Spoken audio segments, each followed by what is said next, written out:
তাদের সাথে এর আগেও মানে আমাকে ছাড়াও অনেক মেয়েদের সাথে ওর রিলেশন ছিল, বাট সিরিয়াস রিলেশন ছিল না। যদি থাকতো তাহলে কিন্তু ও আমার সাথে এতটা ক্লোজ হতো না। না, আপনি দেখেন, আপনি কিন্তু জীবনে তার প্রথম, কিন্তু তার জীবনে কিন্তু আপনি প্রথম না।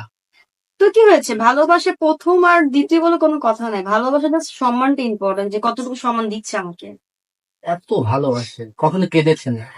হ্যাঁ, আমিও কান্না করেছি, রাজও অনেক কান্না করেছে আমার জন্য। কি বলে কান্না করে? ওই যে বলছিলাম, আমি একটা বারবার বলেছিলাম যে একটা সময় রাজের সাথে মনে করো ঝগড়া না, জাস্ট এমনি কথা না বলে আমি ঘুমায় পড়ছি। তো রাজ ঘুম থেকে উঠে আমাকে জড়ায় ধরে কান্না করতেছে যে তুমি আজকে ডিনার করো নাই, আমার জন্য ডিনার করো নাই। এটার জন্য সে কান্না করেছিল। প্রতিটা মানুষের জীবনে এরকম সার্থক যে এরকম একটা মেয়ে চায়, যে অনেক ভালো। রাজ কখনো প্রশংসা করেছে নাকি যে আমার জীবন ধন্য তুমি এসে? রাজ বলেছে যে তুমি আমাকে এত ভালোবাসো, রাজ যেদিনকে চলে যাবে ওদিন আমি বলছিলাম যে রাজ তুমি অনেক দূরে আছো, আমার ভালো লাগছে না তোমাকে ছাড়া। পরে বলছে যে তুমি কি আমাকে এত ভালোবাসো। এই তো, মায়া কেন?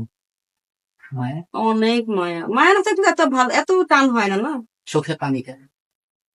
কার পানে? আমার? নো, আমি এখন একটু কান্না করি না, কারণ আমার বুকটা না একদম পাথর হয়ে গেছে। এর আগে কতবার কেঁদেছেন শুধু রাজের জন্য?